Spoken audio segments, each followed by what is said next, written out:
Now, our first post is by user Abe Froman King Source, titled, Celebrity Chef Ain't Good Enough for Pizza Man. I've always wanted to own my own place so I could charge jerks, but that may be why I don't own my own place. But this story involves the owner. I worked at a celebrity chef nearly fine dining restaurant on the Las Vegas Strip.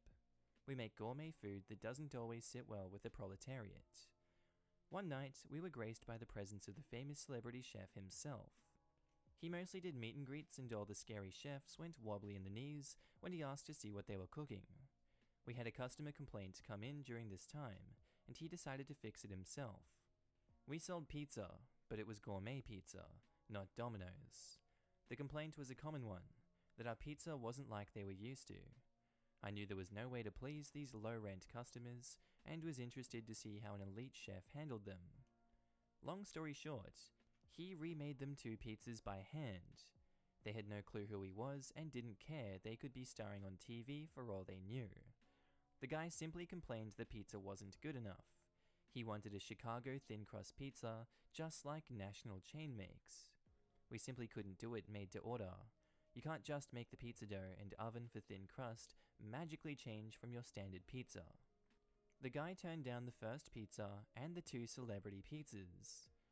He would have had his meal comped with free dessert if he wasn't such an ass.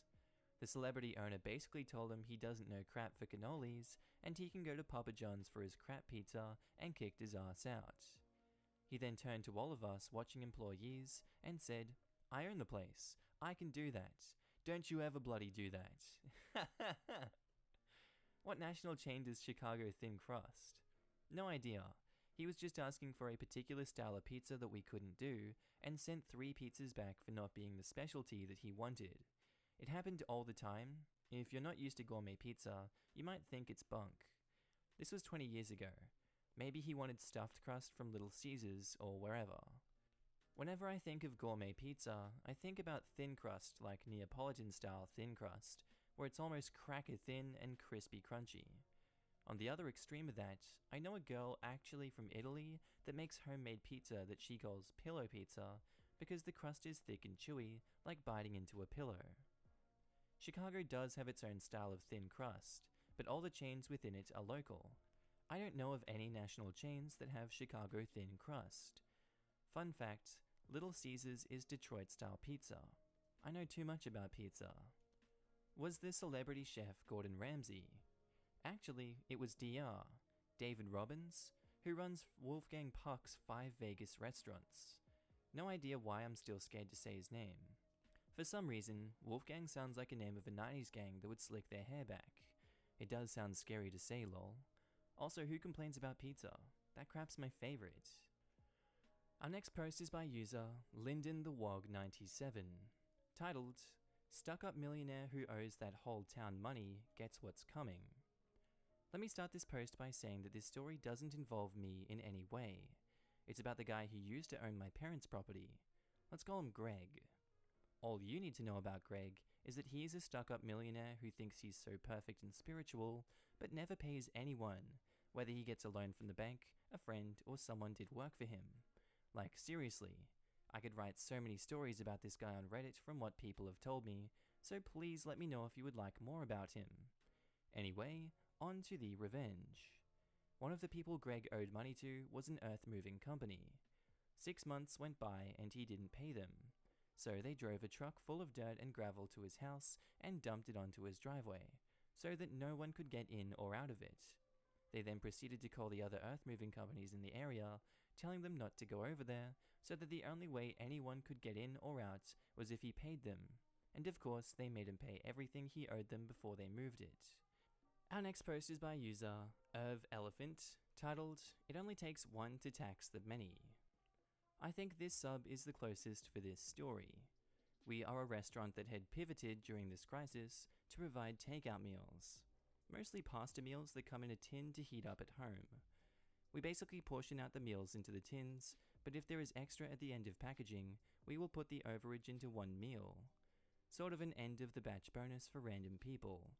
At least until someone ordered 2 of the same item and got 1 regular and 1 larger portion. Instead of contacting the restaurants, Where we could have explained that their good fortune of getting the bonus package, the customers decided to post on social media that the portions are inconsistent, along with a picture. Please keep in mind that 250-gram weight is labelled on the package, so it's easy to see that one was more than it should have been. Anyways, now that the management has seen the post, we are directed to toss out any food that is not full portion size. It's the end of the bonus because of someone who didn't realize the tin was half full, not half empty. That's some pessimism humor for ya. I still distribute the extra at the end, I just distribute it more evenly, despite the fact that I'm breaking protocol. I hate it when people avoid direct confrontation and go all passive-aggressive online to get sympathy likes. Right? If someone says they don't like something, I try my best to fix the situation while I can in the moment. But I swear, people won't give you the chance to fix it because they'd rather play the helpless victim on Yelp. There's a reason that site is named after the sound a hurt puppy makes. Why not politely respond on social media, explaining their good fortune? I think this would be well received by the general public and help to dispel notions of poor quality control. By the way, I completely agree with you about not wasting food. It's a lesson I've been hitting hard with our kids. Do not waste food, particularly now with all the difficulties involved in getting food on the table and all the workers who are risking their health, safety, and life. Corporate, baby, where the human touch withers into dust. What human? I lost my way in office once and accidentally wandered into the floor labeled Higher Management. I was super confused because all I saw were server racks, and then I realized AI has been here for a while now. We're just too placated to realize it. Why toss it? If you can't sell it as a portion and are not supposed to give it to a paying customer, why don't you put it on the side for an employee to take home or give it to a homeless shelter/food pantry? I still spread it around. I can't throw away good food any time, but especially now. But that's corporate life. An unhappy guest is a public concern. Keeping everything consistent and not making waves while not mentioning waste is business done behind closed doors. And not just this one place. Our next post is by Indian Joe, titled, How My Boss Saved Big on Printing Supplies. Some time ago, I worked in a small print shop doing big-sized digital prints. Way too long intro. I spent almost 3 months there. To give you an idea of the general atmosphere, there were 7 people working there when I started. All of them have been there since at least 5 years. By the end, 4 of them had quit. The boss tried to get new people to work here, so during these 3 months, I met 4 new hires. 3 of them had quit within 10 days. I was supposed to do 39 hours per week, but never went under 40 and routinely did 45, the maximum legally allowed here. My boss complained about that, telling me that I had better get better at my job and that I was costing her money fixing my daily mistakes in evening overtime. It was actually her official motive for giving me my 2 weeks' notice. The actual motive was that the day before, I left to go home 30 minutes after closure time. The only reason I was late this day is because she was berating me about the excessive overtime I did. I crap you not. She was blaming me for the facts I proved wrong, machine log in hand, and when she refused to accept the proof, I just said, if you don't want to listen to anything, it's useless to try to talk with you, and since I'm exhausted, I'm going to sleep. See you tomorrow in the morning. The next day at 9 a.m., she gave me my 2 weeks, and during this 2 weeks, she had me do overtime every day, including this same very day, by giving me extra urgent work to be done by 8 a.m. the day after, less than 10 minutes before closing time. One of the machines was a 3x2 meter. You can read those measurements. It was a flatbed printer, used to print flat sheets of PVC, dye-bond, aluminium, or anything flat, stiff, and under 10 centimeters, 4 inches thick.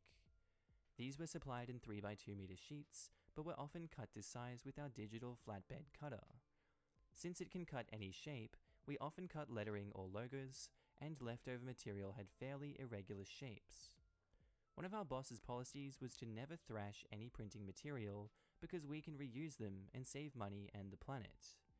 As a result, there were layers of mixed materials stacked on every wall. Last-minute jobs being our specialty, nobody ever had time to sort them out.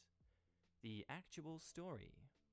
We got a job to do on 3mm thick PVC. It would have required 2.5 sheets. We only had 3 in stock, but the boss wanted to keep 2 for a later job. We could have had extra supplies delivered the next day, soon enough for this later job to be done in time. Instead, the boss ordered me to gather all the 3mm PVC that I could find to see how much we could save. I spent 2 hours rummaging around the shop, measuring and sorting every PVC leftover that I found. I then spent 2 more hours to see how the files to print could fit in all those wacky pieces. But in the end, my boss was happy. We could do the first job with only 1 sheet and the scraps. The morning after, I started printing. It was 55 signs, printed both sides. Since I have to use several leftovers, all of different sizes, the file prep is not as straightforward as usual. I had to manually prep 18 files to print on 9 sheets, instead of just using an automated nesting tool. With a flatbed printer, double-sided is not automatic. You have to be meticulous while preparing the files and while aligning the sheets on the machine. If everything goes well, it can be done in 4 hours. Everything did not go well. When I started using the leftovers, some were too dirty to be cleaned and some looked okay on one side but were scratched on the other. As a result, I had to discard some sheets, but keep them stored anyway because save the planet, and redo some files, taking longer than anticipated. Worse, some were so old they had weirdly off-gassed. This is invisible to the naked eye, but once printed, it would interfere with curing the inks, producing random speckles instead of solid color. Even more time wasted since I had to redo the files for another leftover sheet and reprint. Last but not least, some were from a previous supplier, and while being the right thickness, required different settings with the cutting machine. Of course, you could not tell them apart from each other. This one's had to be redone, reprinted, and recut. I spent only 8 hours this day printing this job, only because it had to be delivered the next day. My boss reluctantly accepted to let me do the last prints on a new sheet and order some more for the second job because it is the only way she could ensure that we would have it done in time. In the end, we used 2 sheets and some scrap, and it took me a total of 12 hours. The PVC sheets cost around €12 per square meter, so around €72 per sheet. My time cost my boss around €50 per hour. In total, it cost my boss around €744 to have this job done. Why is it an a-hole tax? If I had done it efficiently, using the sheets in the stock directly, I would have used 2.5 sheets, and with new sheets, I would have avoided a lot of problems. And I would have had way less work to do on prepping the files and setting up the machine. I could have been done in 3 hours for a total cost of €414. Not counting my co-worker time on the cutting machine, nor the extra ink, even more expensive than the one for your inkjet printer, my boss cost herself €330, and screwed up her margin since the signs were for a friend and she accepted a lower price. Step over dollars, which is your pay, to pick up pennies, the cost of the material. How much per hour does he cheat you on pay that he can afford to waste time? She always accepted jobs knowing we barely had enough time. Here she accepted 2 jobs knowing she had not enough supplies. She combined a piss-poor organizational sense with a micromanaging personality. I don't think it ever dawned on her that more last-minute jobs did not mean more money when it makes overtime skyrocket. Our next post is by Emokinwa, titled, "You want to trespass on my property and call the sheriff on me for target shooting? Prepare for a hefty jerk tax." I own some rural undeveloped acreage that we plan to build on someday. In the meantime, we would camp or drive out and spend the day target shooting.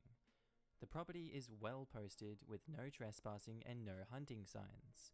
The main access is gated with an 8-foot metal gate. There are berms, ditches, jersey barriers, and logs at any point along the 10-mile stretch of road, along where anyone would even consider accessing the property. The neighboring properties have all done the same, so basically there is no easy access on a 30-mile length, and even with all that, people still cut the logs, move the barriers, fill in the ditches to access the property on their quads and dirt bikes. Last weekend, a couple of friends and I decided to go out there and do some short-range target shooting. maybe 25 yards. We are maybe 2 miles into the woods, and suddenly a guy and his 8-year-old come up behind us on dirt bikes, and the dude goes off, yelling at us about shooting and endangering his young child. Remember, we are shooting short-range targets we have set up against a hillside, so no errant bullets whizzing around, and it's my property that is posted. I try to explain he is actually trespassing when he says, "Tramp, shut up and let the men handle this." My male friend says it's her property, you need to talk to her. So once again I try to explain to him that he is trespassing. He tells me to frick off and says he's calling the sheriff because we are shooting and we need to stop what we are doing and follow him out to the road to meet the sheriff, because the property is gated. No shit, jerk, I gated it. I said we would not leave, but go ahead and call. So he walked away and called. While he did that, I also called and told the sheriff's department the gate was unlocked and they could drive in, or if they wanted to call me when they get close. They said it would be about an hour and they would come to the site. Now, we had probably a dozen rounds already loaded in 3 handguns, so we figured, what the hell. Told the dad we were going to target shoot, and of course he flipped his and called the sheriff again. We'd fired them, and then made sure all the guns that were on the table open so the sheriff could see that they were empty, and sat there talking amongst ourselves while that jerk stood with his son.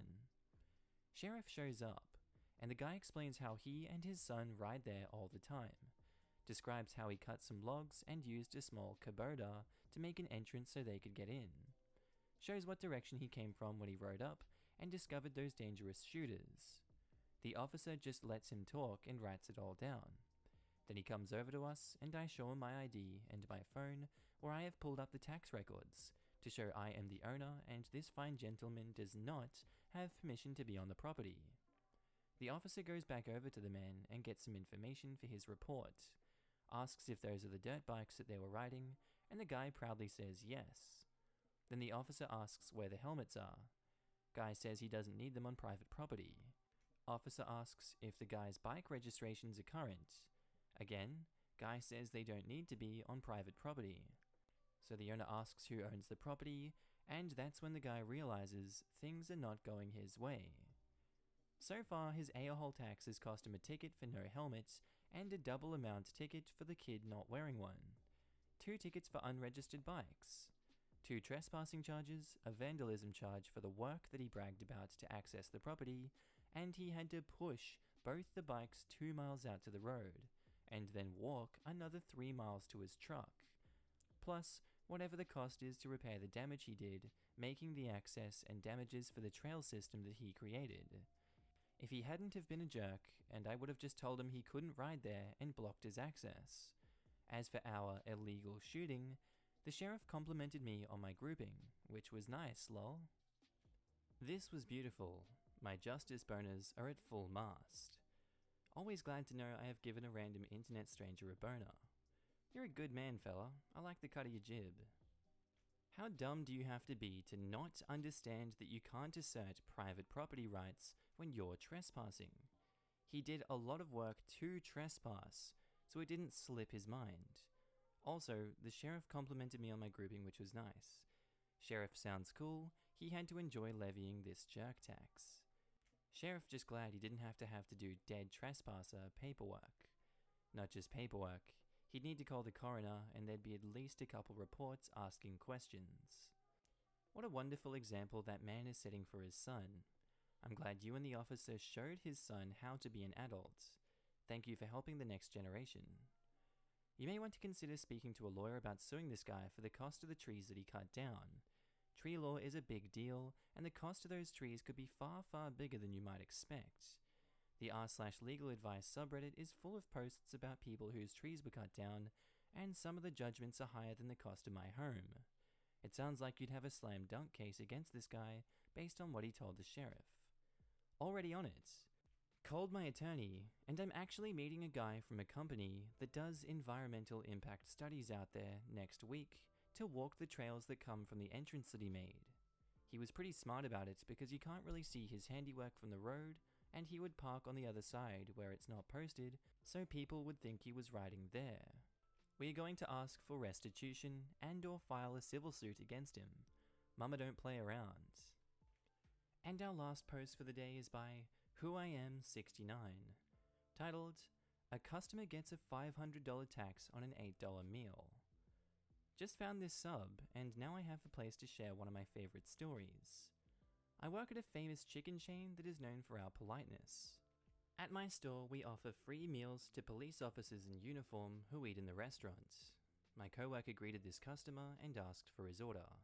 He promptly showed what an arse he was by berating her for having to wait in line for all of 2 minutes. He did it so loudly that 3 officers eating lunch heard him.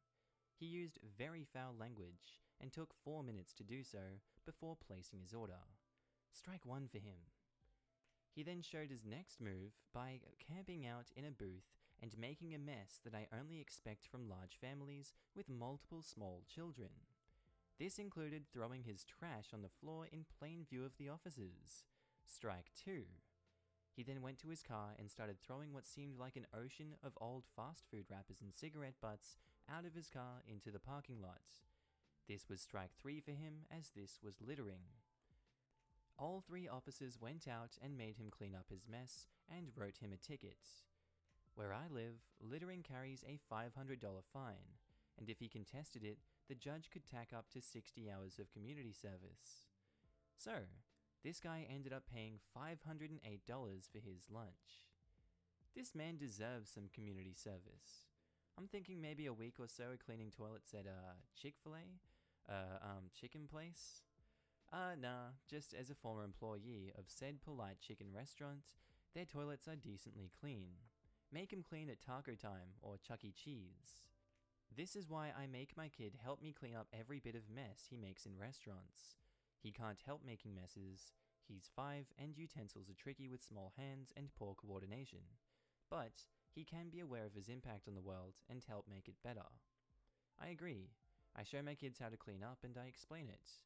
I do most of it as the little ones are little, but it's important to teach them. As they get older, it self-incentivizes them to not make a mess. Dealership tried to scam me on my car and gets what's coming. So about a week ago, I was in the market for a new car. I already had a 4-year-old car, so the plan was to trade in my old car and roll over the equity into a new one. I searched online and found the exact car that I wanted, so I called the dealership and scheduled a time for the test drive. After the test drive, we began to discuss the financial terms of the new car loan. Always go to dealerships pre-approved, and also the trade-in amount for my old car. Going into my trade-in, I did my homework. I found out that the fair market price for my car was $10,000 private party and around $8,000 on a trade-in. The dealership ran their numbers and came back to me with an offer for $6,400. On the evaluation, they put the lowest trim and options on my old car, while also putting that the car was in fair condition instead of good or excellent, which I can honestly attest to. Obviously, I put up a fight with the offer, and eventually the sales manager came out to explain the low offer, citing COVID-19, his mother's gallbladder, and a bunch of other excuses. I really wanted the new car, so I sucked it up and decided to move forward, as I was still able to roll over a few $1,000s towards my new car. At last, the contract signing comes around, and I get put with this smooth-talking finance guy, who attempted to upsell me on a bunch of useless warranties that were exorbitantly priced. When I was finally able to look at the contract, the pricing for my trade-in was listed at $7,200, not $6,400. I verify with the finance guy, and he confirmed the $7,200 price. I sign, he signs, and the documents are processed. A few moments pass, and from the other room I hear him talking to the sales manager about how the car pricing was wrong on the contract, $800 my favor. From what I overheard, they listed their internal price on the contract, meaning all the things they told me previously was complete bullcrap and they were trying to stiff me. The finance guy comes back to me and says that the contract was void because the pricing was wrong and that we'll have to fill out a new set of documents. Immediately, I knew he was full of crap. In college, I took an extensive legal contracts course, taught by an attorney, and the one thing that was beat into our heads was the requirement for 2 parties to make a contract legal, and that it also takes both parties to void a contract. The dealership screwed up, and then tried to trick me into voiding the contract. I simply refused and cited the legal requirements to void a contract. The finance guy then began to argue with me, saying how it wasn't fair to the dealership that I was getting more money for my car and how I should do the right thing, meaning that I should just bend right over and let them rip me off on my trade-in. Obviously, I refused, and the dealership had no choice but to let me go on my merry way, in my new car with $800 more in my pocket. Our next post is by user Slytherin Rabbit, titled, "Put up a noise device to stop teenagers without thinking through the consequences. Good luck going broke." This is about one of those sound devices that emits a high-pitched noise. It's supposed to keep teenagers away from certain areas as it hurts their ears, but older people can't hear it. Apparently, I'm 26 and I can still hear them, so I call BS on that. It hurts, and I refuse to patronize any business that uses them. I grew up in a relatively affluent, northern English village 2 miles walk from a private school. We call them public schools in the UK, which seems to confuse other nationalities. The village had a local shop, which was much more expensive than the Tesco's 10 minutes drive away, but was popular with the locals. Much of their clientele was the locals, which were mostly well-off retired people, stay-at-home mothers and children from the school, many of whom were wealthy Chinese students who thought nothing of spending a load of cash on snacks. My family is moderately well off. I was one of the poorest kids at the school. On nice days, some of us older children who lived in the village, it was a boarding or day school, and about 6 of us teenagers were day pupils who lived in the village, would walk home from school, as it was a lovely walk that took us through the fields and along the riverbank, and this was a low crime area, so our parents allowed this. We would often get a drink and ice cream from the shop on our way past. We stopped doing this when the shop owner, who I shall call Karen, who never had issues with us before, suddenly decided she objected to teenagers, and followed us around the shop to make sure we weren't stealing, and yelled at us for loitering when we stopped to unwrap our ice lollies, and put the wrapping in the bin outside the shop. So we decided if she didn't want us in her shop, we wouldn't go. A few weeks after this, several mothers were surprised to find their young children started crying when they walked past. Their ears hurt and they were too young to articulate this. Others found their dogs wouldn't stop barking in the vicinity of the shop.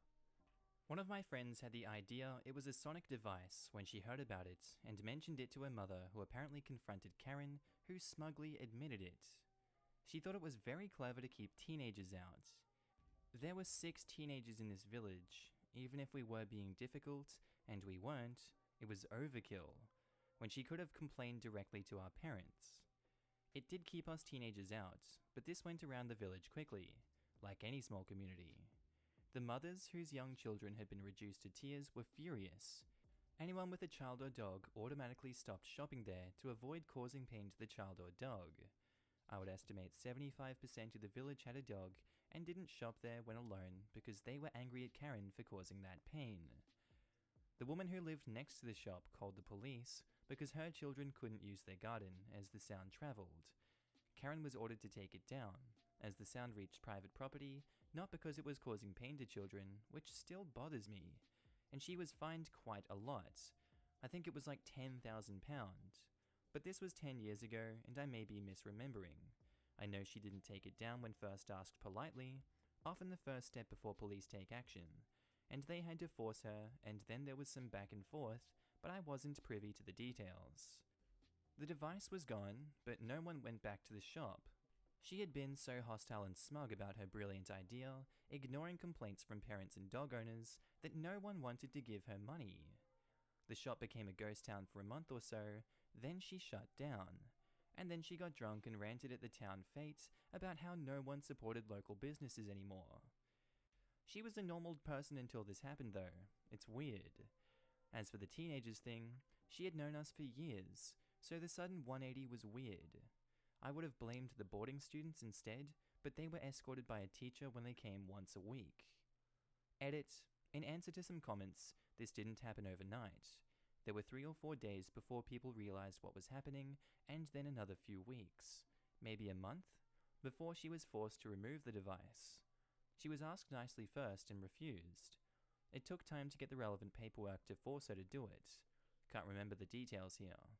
while she insisted she was right. Then at no point did she apologize to the lady next door, and she rather doubled down. All in all, it took around 4 or 5 months for the business to fold. This was not instant. She had time to either explain the sudden 180, if there was a valid reason, or to apologize. Edit 2. Yes, in British English, public and private schools are the same thing. What the Americans call public school, we call state schools. I googled it. Apparently it was because the public name refers to the school's origins, as schools open to any public citizen who could afford to pay the fees. They are not funded from public taxes. It's an old thing, but most Brits now use private/public/independent interchangeably when talking about these schools. Edit 3. I mentioned this to one of my old friends, and he reminded me that one of our other friends saw a gap in the market from the students who stopped going to the shop, as their ears hurt, and started bulk buying stuff at Tesco's at the weekend and selling them to the boarding students for inflated prices. Apparently, he made £2,000 before he was caught, and this was 10 years ago. It was also bizarre because the school started taking the boarding students to Tesco instead. They could have literally bought the same food for a third of the price. I've been lucky never to really struggle for money. I've never been super rich, but I've never had to worry about food or shelter or university costs, which makes me luckier than most. But that wasting of money just blows my mind. My dad grew up super poor and built his own business from nothing. He always made my sister and I appreciate the value of things. I have some stories about some of the wealthier boarders that may make good r/entitled people fodder. And our next post is by user MMFQDeath, titled, Company I used to work for gets hacked for $45,000. So a little background. My last job and I have had some issues in the past. I worked in IT at a family-owned company. A basic rundown of what happened was, my girlfriend had to go to the hospital and we share a car. Something didn't get done the day it was supposed to because of a network outage, and the boss decided that me coming in early the next day wasn't good enough and fired me. Now, when I say I worked in IT, I mean I got paid barely anything.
also worked as a web designer, network security analyst, database manager, sales coordinator, server manager, etc., although I only got paid $13 an hour. While I was there, the owner expressed concerns about other companies receiving ransom attacks. I told him that there were a few measures we could take, but they would add a cost to our network security budget. This was about a month before I got fired. I met with several companies, made my recommendation, and was shot down on the company I selected as the best fit due to cost. I expressed how bad of an idea it could be, and it was still shot down, and we chose a cheaper option, which was fine because I had other measures in place to avoid it. Now, my boss, the director of IT, is a great guy. However, he's a terrible IT technician. He's always busy, answering emails, never gets anything done on time, offloaded all of his work onto me, and had me doing everything. He had no idea how to use any of the software we bought, no idea how to monitor anything, no idea how to recover from an attack, etc. When I had to leave early to get my girlfriend to the hospital for an extremely painful kidney stone, I told him I would come in 2 hours early the next day and get done before anything was there. He approved it, and I told him if he wanted to do this install, I left everything there and it would take maybe 25 minutes. Prior to this, everything was on hold for 2 days, because our entire network was down due to him causing a loopback on a network switch, which caused errors and threw everything into a panic, which I fixed. As I said, I was let go the next day. This all transpired about a year ago. So today, as I'm still friends with many of the people there, I got told about this hack. It was the exact thing the boss had been worried about. The network was hacked, all of the records and backups were deleted, all information was stolen off of the servers, and they were ransomed for $45,000, which they paid because they couldn't fix it. Now, I had offline cloud backups. I had an offline server dedicated to malware removal from networked components, etc. I had it all ready. If my boss would have taken the time to learn it, or if I was still there, I could have at least gotten the data back without paying the ransom, or prevented the attack entirely. It's a terrible thing that happened, but holy crap am I loving it. That is what they deserve. Our next post is by user DJ Osama Spin Laden, titled The Jerk Discount. When I was in high school, I worked as a cashier at a grocery store in a pretty affluent neighborhood. This meant that there was the occasional encounter with miserable, entitled, middle-aged Karens projecting the stress and inner torment of their own midlife crises onto me before they got home, and engulfed the Chardonnay and chocolate I just scanned for them. The store I worked at had a senior discount day on Thursdays, which happened to be one of the days that I worked. One day, I had a woman come through my line who was probably in her mid-50s. She wasn't senior old yet, but she was definitely getting there. She didn't respond to my hello, which I don't really care about anyways. After I scanned her things, I started scanning the stack of coupons that she brought, many of which were expired and wouldn't work. I explained this to her politely, but she wasn't having any of it. In the most awful, nasal, and patronizing voice, she starts going on a rant about how it shouldn't matter. I just got the coupons, and isn't there a way that you can just take it off yourself? My response to that was, of course, no, in the most polite way that I could. She seemed to accept defeat, but she wasn't done trying to make someone's day as bad as hers. She tells me how stupid it is that we have Halloween candy out in late November. It was on clearance, and how much better the other stores in the city were because they wouldn't do things like this, all while angrily referring to the store that I was in as you, as if I was the person in control of these things. She was almost done complaining when I remembered it was Thursday.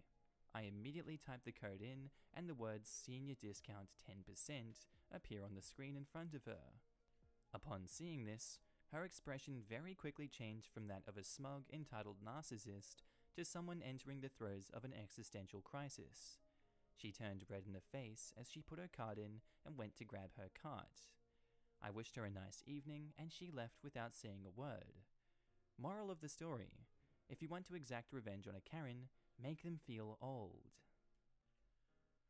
Our next post is by Cold Snowy Peaked, titled Literal Absentee DIY Landlord Tries to Screw Me Over, Loses Everything He Tried to Game from Me.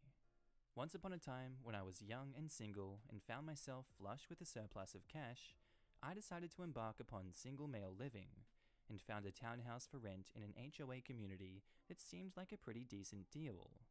It was a separate unit with one level that was theoretically ADA, but never got anyone to rent it. It took me 2 full years to figure out why, and it was the worst absentee landlord in the world. He was headed off to Ecuador to live full-time in this weird yoga retreat thing, and chase after Ecuadorian beach bunnies or something. Imagine every greasy, balding ponytail hippie you ever met, then add complete incompetence to that, and an inherited set of opportunities that he had slumlorded as a living, but sold off except for one unit at this HOA, his own place. Landlord had hired the property management company that managed the HOA property, maintenance, groundskeeping, etc., to rent the place, but insisted on doing the paperwork himself. Since I was the first renter he had had for this particular unit, he had lived there previously and was moving to Ecuador. He approved me, had me hand him cash for the cleaning deposit, warning, sign paperwork. That turned out wasn't the paperwork the management company needed, and then flew to his new home in Ecuador that night. He handed me the key to the townhouse and drove off in a cheap rental car, and the last thing he said to me was, "If there's a problem, I expect you to work it out with the management company. I won't be available for a month or so." At this point, klaxons should have been going off in my head. When I walked into the unit, it was trashed, like messy frat house moved out trash. I called his number, then I called the property management company and said, "This isn't cleaned at all." Back and forth went on for a good while, but it was still a house. I should have walked, but I didn't at that point. Eventually, the management company got him to admit that he left the unit trashed. I wouldn't move in at all. I was able to show the receipt for the $600 cleaning fee he signed hurriedly for and submit that, so they waived the security deposit they would normally have required and said they would require landlord to pay it. So it all worked out. 3 months later, the jerk landlord is back in town to pare down his material possessions, i.e. sell crap he left behind. And wouldn't you know it, the water heater in the unit died. I contacted the management company, they contacted him, and he said, "I'll take care of it." He showed up one day, broke the lock getting in. His rationale was that he owned the place so he could break the lock if he wanted to, without putting a 24-hour notice up that he was going to be working on it. I got a call at work from a neighbor and drove home as fast as I could to find jerk landlord sputtering as the new water heater ruined 2 bookshelves worth of hardback books and rare board games. At that point, I had already called the management company, and they not only had photographs of the jerk landlord's screw-up, but also took him aside and told him I could prosecute him for criminal trespassing. I was furious, but landlord promised he'd get money from his insurance company to fix everything, and I'd get replacements for my stuff. Guess what never happened? I eventually rebuilt my collection, but at that point, I was done with him entirely, and more or less demanded that the property management company be the only ones involved. Oddly enough, they were pretty much on that too. When I decided to move closer to my work, taking me up for an hour to get home driving by car to less than 5 minutes by bicycle, I was torn because frankly, once I'd figured this jerk's modus operandum for the rental, I could do pretty much whatever, so long as he got his check. He never checked email, so if there was an issue, I went through the management company, and inevitably they just said, "Go ahead and take care of it, busted appliance, etc., and take it off the rent."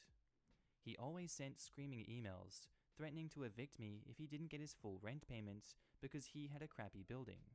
But I was on a long-term lease of 2 years, and had locked in what was then above average pricing for the building, but as it went on was something like 1/3 of the rent in my area for my place. The $200 jump in monthly rent was one thing, but if I was honest about everything, saving $200 a month in rent meant I was spending 2 hours a day in traffic and $150 more in the gas. The new place meant I could walk pretty much anywhere. On top of that, dealing with the jerk landlord over the internet for the past 2 years was too much, and I knew he'd try to jack my rent up $300 above what the place was worth the minute that 2 years was up, which was about what I was going to pay for the new place. And the bastard still hadn't given me the money for my books and games that he had ruined. So I made sure to send in the notification exactly on time as per his instructions to the property management company, who at this point knew me and knew what was likely to happen when I moved out. And true to form, he did exactly what we all expected him to do. He attempted to claim the cleaning deposit as security, and then said I would have to pay for the damage I caused due to my negligence with the water heater and pay to have the unit recarpeted. There was no carpet anywhere in the house because part of the reason he didn't want to pay for cleaning was because he tore up all the carpet from my unit before I moved in, and then decided he could just paint the floor instead. Unfortunately, it was an old hardwood floor and not the subfloor. I had all of his shenanigans documented to a fare thee well. I had signed a document from the landlord along with a signed letter indicating that it was due to his incompetence, as well as the notification and photographs of the damage he had caused trying to fix something outside of his experience. I even had a photograph of him with water spraying him in the face because he tried to solder copper pipe, and when that didn't work, he tried to duct tape it shut. To be clear, I did absolutely no work on his property whatsoever. I called the property management company that he had hired to do all the work, and when he screwed up installing the water heater in my unit and had ruined the carpet as well as a bunch of my stuff, I called his insurance agency because he was living in Ecuador and couldn't be bothered to deal with his properties other than to collect a rent check. So when he pulled his now infamous bullcrap, I was able to trot out all the documentation on the property management company and I had kept. And I still had a copy of the insurance claim I had filed with the full list of ruined property and the total he signed and dated that he had in fact collected money from. By this time, I had already moved out everything out of the units except for a cheap old laptop, a folding table, a chair I found in the alleyway, and my cleaning supplies, because I was working from home for a week while packing up my crap and moving out.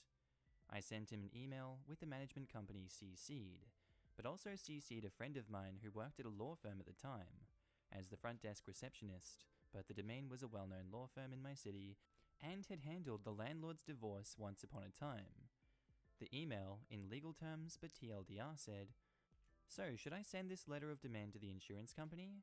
Because I'm confused, and as I recall, you still owe me somewhere between $1,000 and $1,200 in my personal property damages. You never paid due to your mishandling of the water heater installation, and thus the full list of other landlord bullcrap. Should I contact your company and insurance agent as per your standing instructions?" 5 minutes after I sent that email, I got a call from the property management company saying that they would take care of everything from that point on, and that if I hadn't heard from them by Thursday, to expect couriered documents on Friday morning. Friday morning, I woke up to a courier hand-delivering me a $4,250 check and an itemized receipt for everything the landlord had tried to screw me over for. It included the cleaning fee, but surprisingly also the standard security deposit and the owed money for damages that he had received from the insurance company but never paid me, and a full refund of my last month's rent. I found out about 4 years later that the HOA had a lien on the property for about a year, but couldn't start foreclosure until I moved out, so they backdated me and refunded my rent check. Turns out jerk landlord was pocketing the rent, but hadn't paid utilities or HOA dues for 6 months, which was handled through property management company. So, the HOA foreclosed on his unit. The property management company got 15%, and the place sold for $600,000 after they hired a condo flipper. I get the impression they were all just sitting there, hovering, waiting for me to hand over the keys to the property management company, and then the minute I was out of the door, they were filing paperwork and lawsuits saying, "Go, go, go, get the renter completely clear of this, no liens, no liens." Because if I could have shown that the owner still owed me any money at all, I could have theoretically tied up the repo of the unit. Jerk landlord tried to sue them, but for some reason didn't want to leave Ecuador. I'd like to imagine it was a warrant for his arrest for insurance fraud, but still. I froze my psycho neighbor out of her apartment. In college, my 2 friends and I decided to find a place together off campus. We found a beautiful 3-bedroom house with surprisingly affordable rent. The basement of the house was listed as a separate apartment, but as it had a separate entrance and the indoor stairwell had been blocked off, we weren't worried, and the thermostat was upstairs. Then, the demon neighbor moved in. From upstairs, we could hear everything.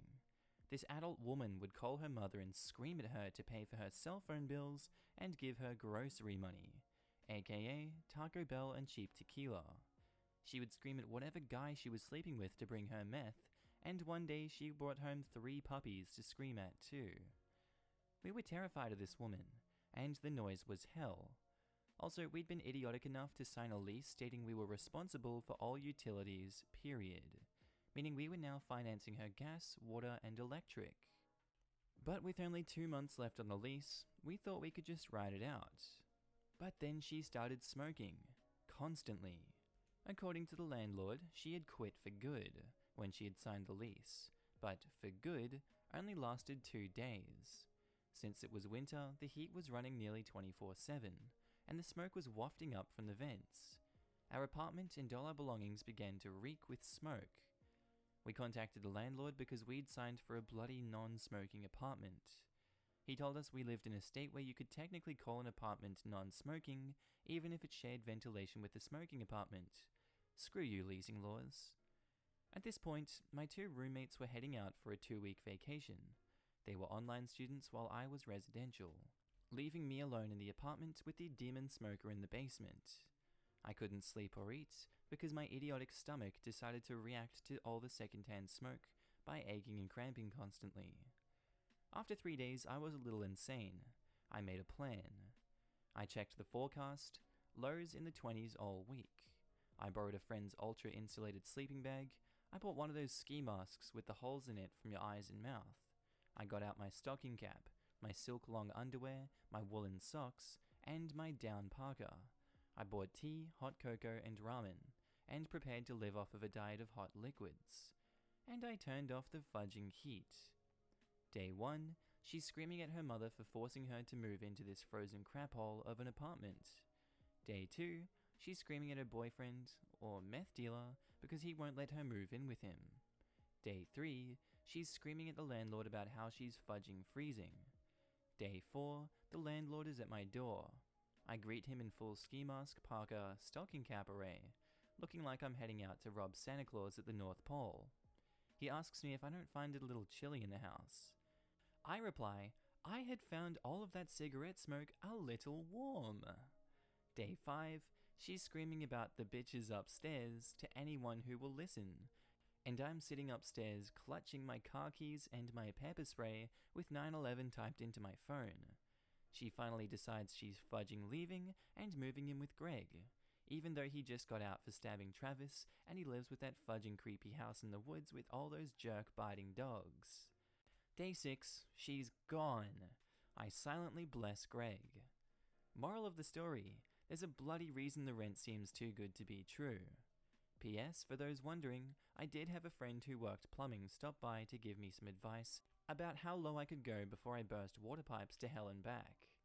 Jeez, this person is evil. You're so evil. Remind me not to move in with them. It's a good mental note here.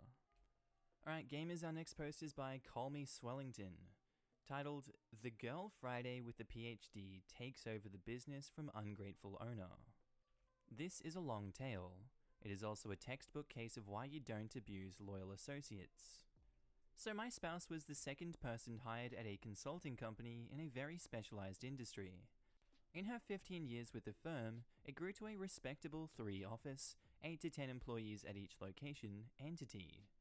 She and the owner grew the business on the contacts, expertise, and presentation of my wife, to the extent that my wife's abilities and education were the main reason the new business came through the door. Over the years, her scope of responsibility grew so that the owner was basically 75% absent and mostly unaware of the day-to-day activity. As he got more and more removed from the business, he would make overtures that he would eventually retire and sell her the business. He was so dependent on her income generating that he took out a life insurance policy on her. I did not involve myself too much, but at a major industry party I attended with her, he introduced my wife to the table as My Girl Friday, basically a secretary, which was weird. Over the years, she tried to get an agreement in place to buy the firm, even if it was years away. He always delayed and made promises, but never followed through. I told her, this guy doesn't respect you or your contribution. He will never sell you the business because there is no reason to. He can make more money by stringing you along, and essentially, you are the business. Why would he sell it to you? One day, out of the blue, my wife received a raise and a bonus, a very minor amount of money, and a contract that included a non-compete, non-disclosure agreement. After reading it, she realized that the owner was trying to lock her down from leaving for another firm. She had been getting feelers from other companies. To make things even more suspicious, she received a call from a competitor who said they were in final stages of due diligence and they wanted to meet her. The jerk was selling the company and didn't think to tell her or ask if she was interested in buying it. She ignored the agreement, and there were no other agreements in place. She was totally free. My wife is extremely loyal. She has missed so many special days working for this guy, stuck around when they were wobbly, even skipped paychecks when there were tough financial times. She was furious, the absolute maddest I've ever seen her. We discussed starting her own firm, and I asked, how much business is contractually obligated to stay there if you leave? It turned out that most agreements were either handshake or 30-day at will. I also asked how many would leave with you. She said about 75%, including her biggest source of revenue who didn't even know the owner. In a very short time, my wife took a 3-week vacation. She had months of unused time, during which time she rented an office in the same building and made all the arrangements to set up a new shop. She agreed to leave any and all company property behind and do her best to give the old company no obvious ammo for litigation. She called her clients and said, I'm leaving. If you want to look into relocating your account with my new company, you'll need to quit the old one before we can discuss it. Most understood the implication. While she was on vacation, she received a panicked call from her boss. We lost XYZ company. Do you know anything about it? She said, I'm sorry, but I just sent you an email. I've resigned. All my keys and company stuff is on my desk. Bye-bye. The new firm took basically 90% of the business and seamlessly transitioned into the same company as it was before, but with a new owner. Even most of the office staff would come aboard. Within a year, her old company closed down except for the small office her old boss ran. She sees him once in a while and he just scowls at her. Nice. Alright, our next post is by RK9J, titled, Slumlord Loses His Business Over $300 Security Deposit. I rented a little house from a man who owned a painting business. The power was off when he came to see the property, but he assured us everything worked, even put it in the contract. The place was dirty and poorly maintained, so we negotiated the security deposits down to $300. Turned out the heat and air didn't work, along with the refrigerator and dishwasher. I asked him to have someone look at them, and he cursed me up and down. He called and left threatening voicemails. He would show up unannounced and let himself in. On one of the visits, I showed him that the crawl space was flooded and was a breeding ground for thousands, if not millions of cockroaches and mosquitoes that would come up through the floor vents. There was absolutely no ductwork, even though he claimed the heat and air worked fine. He accused me of causing the flood myself, even though I showed him the source was a pipe that had rusted through. He refused to address any problems, and said if you don't like it then you can move. You can't pay for a bargain and expect to live in the Ritz. This man was a terrible man in general. Once he hired someone off Craigslist to cut down a tree in the rental property's yard. The man worked literally all day for the agreed $150, cut up and hauled off the tree. He came back that evening, just standing in the yard. I asked if I could help him. He said he was waiting for the owner to get paid. The owner kept replying, saying he was on the way, but never showed up. Our neighbor told us he had punched the previous renter in the face and refused to pay him for a day's work for his company. He had bragged about renting to illegal immigrants and not having to do anything because they wouldn't sue. We had a newborn baby, so we called his bluff and agreed to find a new place to live. We left the home in much better shape than we found it. He said he would mail us the security deposit, but never did. He dodged my phone calls until one day he called to say, "You aren't getting it back. You broke the contract when you left early, so go screw yourself." I was really upset because we were new parents and had very little money. That $300 was a big deal to us and a drop in the bucket for this man. He owned an upscale painting business and had 15 rental properties. The next week, I was online leaving negative reviews for his business when I clicked a link and noticed his website's domain had just lapsed. I knew what I had to do. I immediately bought it, then created a homepage with contact info for his biggest competitor. I emailed him from his old domain, asking if he wanted to buy the website for $320. The cost of these security deposits, plus the price I paid for the domain. He was irate. He started calling my work, threatening to sue my employer. He even contacted my parents and threatened to sue them. He left a bunch of threatening voicemails for me, saying he was going to beat me up, and he knows where I live, and he has my social security number. I received emails from several review sites asking if I was trying to update the contact info for the business. He must have used his old domain's email as his contact email. I didn't want to get in trouble for impersonating his business, so I did not respond. The contact info was never changed. I received a few emails from potential clients. I called him and told him about the painting job requests. I gave him the contact info for one of the clients to prove I wasn't just making it up. I told him it was the last time I was going to do that for him and suggested he buy the website back in order to not miss out on any other jobs. He told me he was taking me to court. I told him I had recorded his threatening phone calls and saved all his texts and voicemails. He said he was going to sue me for illegally recording him, which is not illegal in my state. I said, "I look forward to seeing you in court where I countersue and press charges for harassing me." And I hung up. He called me back and cussed me out for hanging up on him. I said, "Call me back when you can speak respectfully to me," and hung up again. We repeated this about 5 times. Each time he was more angry until the last time. He spoke respectfully and explained he hadn't got a single job in months. I suggested he focus more on creating a website to find business. He lost it and cussed me out again.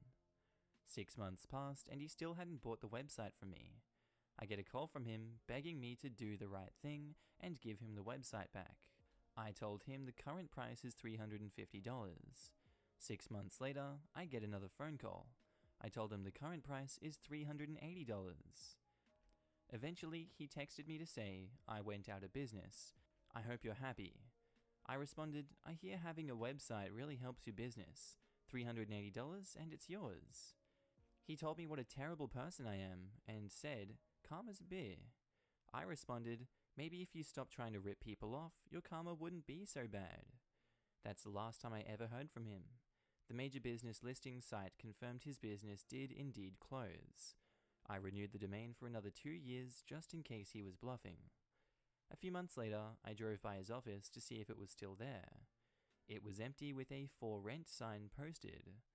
I never got that $300 back and spent money on domain registrations, but it was totally worth it. Edit: I removed pricing and domain renewal timeline because I was estimating it and it was bothering people. It was in 2013 through GoDaddy, but if it really matters to you, I can send screenshots of verifying emails, company info, and the domain address. Just message me because I can't post it here, or it would break the rules of not giving out personal info. Wouldn't messaging people break the rules of giving out personal info? I don't understand. Anyway, guys, our next post is by Counterstreet, titled "Height Approved."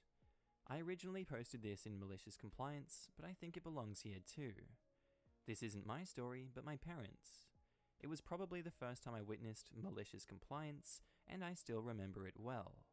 It was about 25 years ago, so I was about 8 years old, and we had just moved into a 150-year-old house that was in need of major repairs.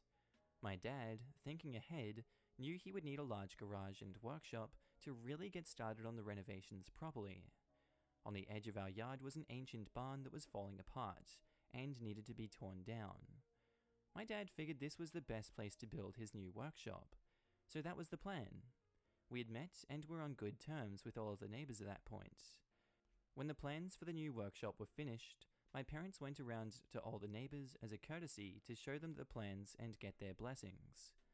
The neighbors whose property the current barn and new workshop would border, I'll call them the Peters, were concerned about the height. The existing barn was 16 foot high, and they asked if we could only build it 1 story, 12 foot max, as to not block the sun in their yard. Sure, no problem. My parents agreed. They wanted to go for 2 stories for extra storage, but just 1 wasn't a deal breaker. So the old barn was torn down and the foundation laid for the new one. During that time, there was a falling out with the Peters and my parents. I'm not sure what happened, but it turned nasty. One day, my brother and I were playing street hockey, and Mr. Peters came out yelling at us to get off the road, you half-breed craps. My dad is black, so we're both half black. You'd have to earn your place in this town. What's wrong with him? Upon hearing this, my mum had to physically restrain my dad from going over and beating the living crap out of him. Eventually he cooled off and started on his plan. The plans for 1 story went out the window. Soon, the new garage that was only supposed to be 1 story soon gained a 2nd in the blueprints. If they were going to direct racist comments at his kids, my dad would build what he wanted. As the construction started, the Peters came over to ask why there was 2 stories being built and were told to go screw themselves. We didn't hear from them again until the roof started to go on. The bylaws of the township limited all out structures to 24 foot high. The Peters called the township and then a building inspector, claiming that the new garage was over 24 foot high. If it was over height, the entire thing would have to be torn down and rebuilt, costing us tens of thousands of dollars. I remember the Peters standing there, watching the inspector with smug looks on their faces. 2 days later, we got the final report back from the township and inspector, 23 feet 11 inches, just as my dad had drawn up in his new plans. He sent me up on the roof of the garage, just plywood, no singles yet, with some spray paint, and had me write 23 feet 11 inches, height approved, in 2 foot neon orange letters across the entire roof, facing their yard and house.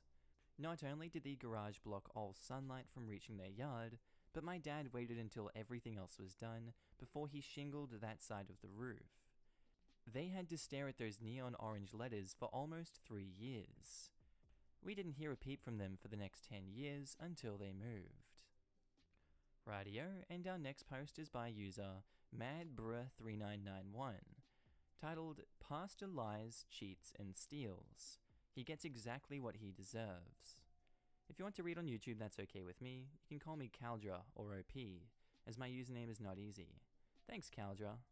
Sorry I'm on mobile. Also, I'm sorry, but I need to be very vague about where this happened.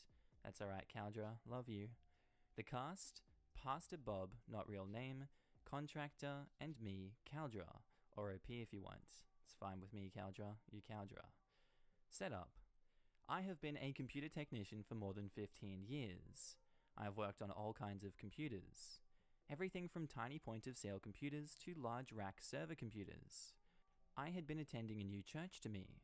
I was trying to date a woman there. This church was her idea. That relationship crashed and burned, but that's a different story. Sorry to hear, Caldra.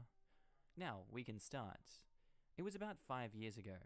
I had just sat through a long sermon about generosity and giving to those that need help. At the end of the sermon, Pastor Bob asked for an additional donation because the church's roofs needed repairs, and it would cost $20,000 US. That's right, 20,000 freedom dollars for a new roof. After the service, I'm talking to my date. Pastor Bob walks over to me. I said hi and he introduced himself. We talk a bit. Pastor Bob asked what I do for a living. I tell him I'm a computer tech with a shop. As I'm telling him, I have a feeling he already knows what I do. Pastor Bob asks me to have a look at his laptop. It's being very slow, so I agree. I turn the laptop on and I hear a clicking noise. This clues me in it's probably the hard drive, but I can still access the data. This is a good thing because it means I can probably recover the data. So I tell Pastor Bob the hard drive is dying and it needs to be replaced. I also tell him I can probably recover the data. Pastor Bob asked how much it would cost to fix. I tell him for most people I would charge around $250. However, I feel I can donate my time, so I would need just $60 for a new hard drive. Pastor Bob agrees, so I write up an invoice. New hard drive, $60, labor, $0, data recovery, $0, and 2 to 4 days for the repair. Pastor Bob signed the invoice, thus I take the laptop to my shop. I open the laptop. HP, why do you use so many screws and clips? I get the hard drive out and connect it to my recovery rig. I set up the recovery to clone the data to a new hard drive, but not the new one for the laptop, a high-end storage drive. I go home after locking up the shop. Next day, Monday, I open the shop and check the recovery rig. It's working, but it will take at least 10 more hours. So I start to work on other tickets. Then at closing time, I lock up and go home. Next day, Tuesday, I've had Pastor Bob's laptop for 2 days. I open the shop and check my recovery rig. Good news, recovery completed 100% data recovered. Report says hard drive developed too many bad sectors. Now I have a choice. I could put a 1TB hard drive for $60 or a 120GB SSD for $60. Or I could pay some money myself for a 240GB SSD for $100. I decided why not, and put the 240GB SSD into the laptop. I then clone all the data over from the new recovery storage drive to the new 240GB solid state drive. An hour later, the clone is done. So, I check everything the laptop works great, and is exactly like how it was before the first hard drive had died.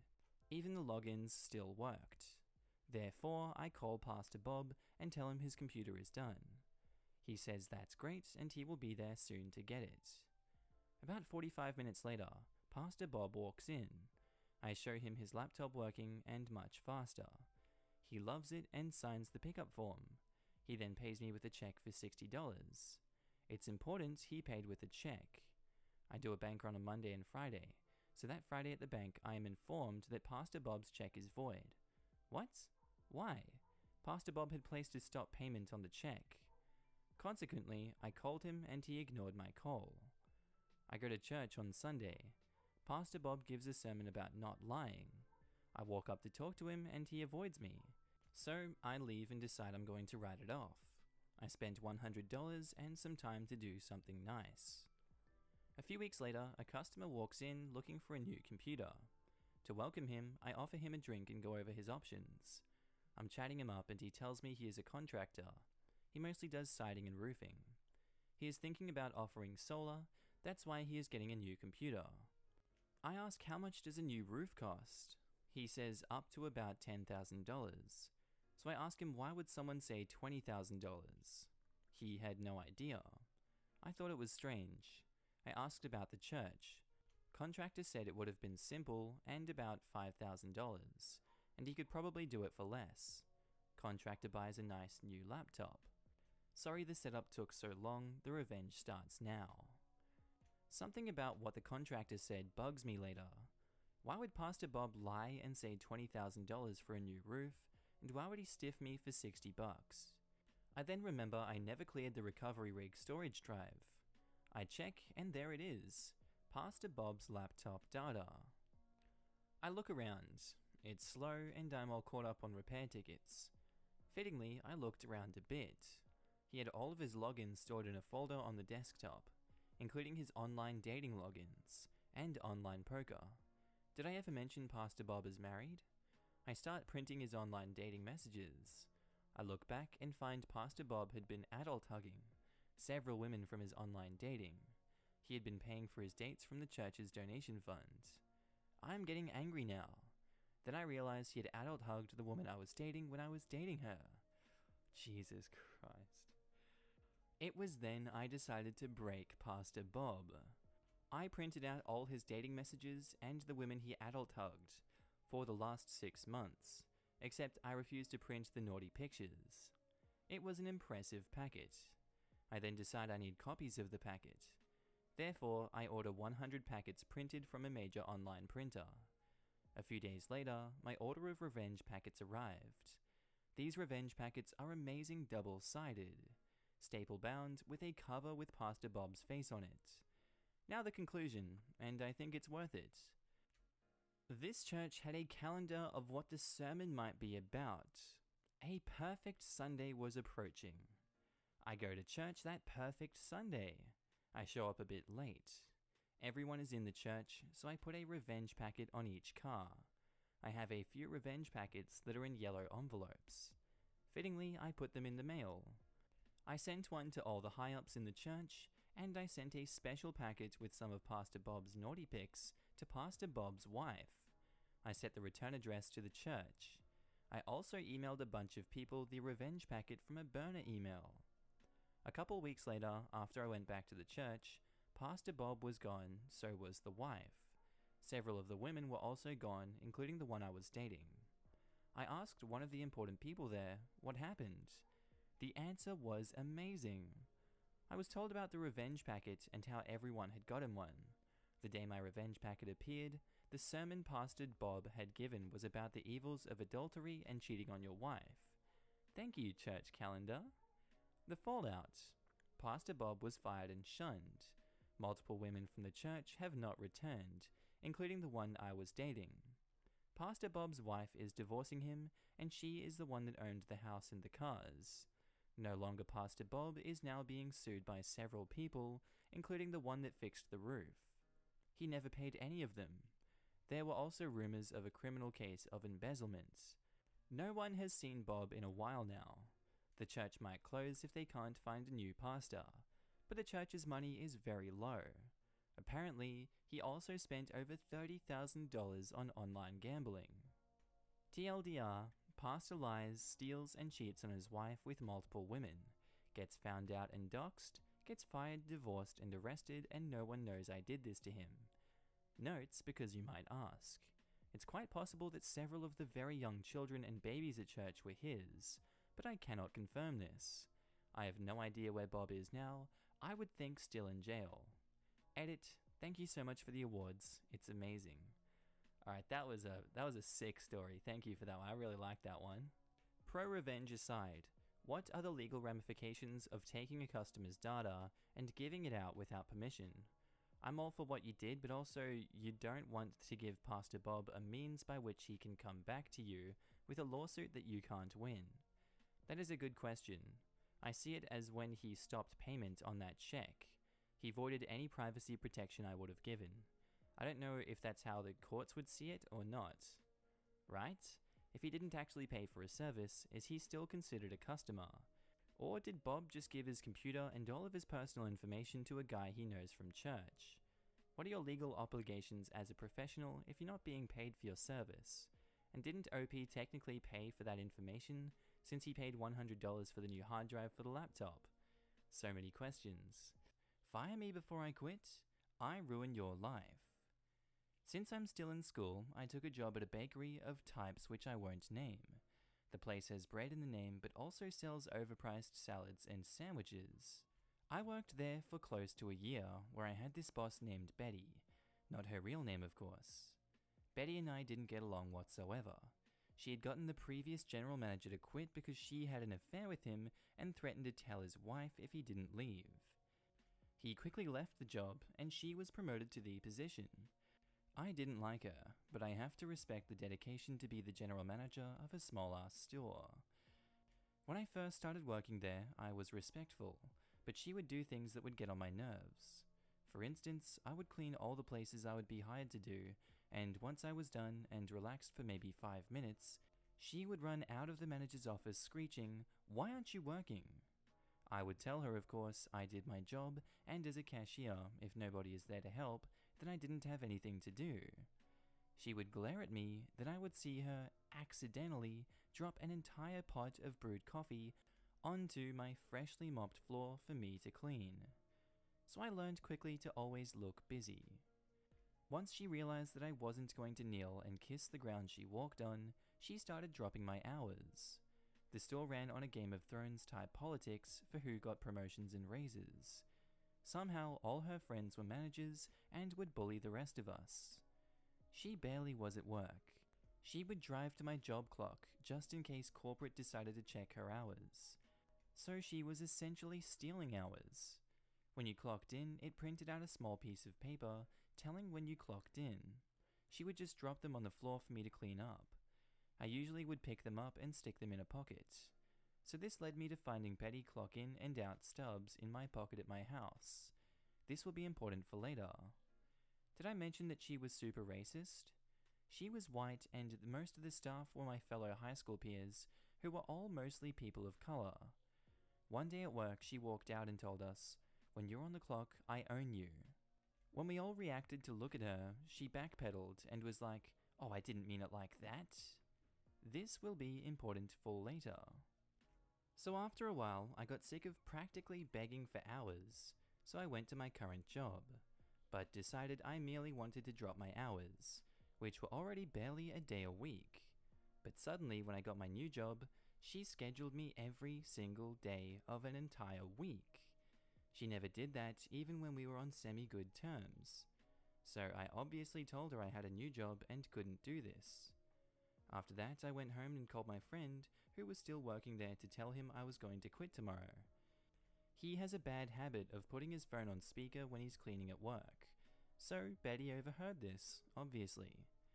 The next day I walk in and go through the respectful motions of saying, "Thank you for the opportunity," and blah blah blah. Betty let me through the entire speech before she said, "Oh yeah, I was meaning to tell you, you're fired." I was so blindsided and ticked, I cussed her out. My mum raised me to treat women with respect, but this fudging fat overweight hippo-looking tramp ticked me the hell off. She's the type of girl to think binge eating was a personality trait. Calm down, OP. So I left and was mad about being fired before I could quit, but didn't push the issue. I'm only 18 and I already had another job. I wasn't expecting Betty to give me a good reference anyway. I would have completely left it alone if it wasn't for the district manager Ben, not real name, texting me. The revenge. He thought I was still working there, so I explained to him I was fired. He was stunned due to the fact I was a decent employee. He asked why she let me go, and I explained it to him and he was angry. He clarified that she fired me before I quit, and I said yes.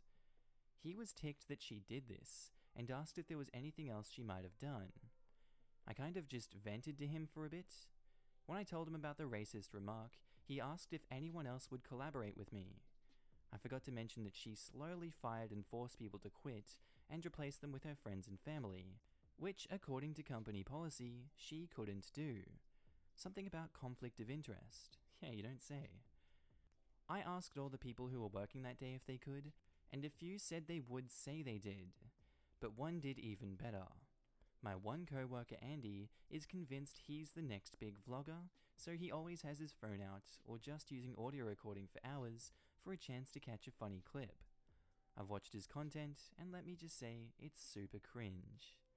But turns out he labels each recording by the day and times. So when he checked, he found her making racist remarks. I got a brilliant idea, and with my other fired or co-workers forced to quit, we decided to scour Andy's recordings. We found some great moments of Betty saying controversial things or just being nasty. Like once a guest sneezed on the baked pastries, and when a co-worker told her, she laughed it off and said nobody would know. But this wasn't enough for me.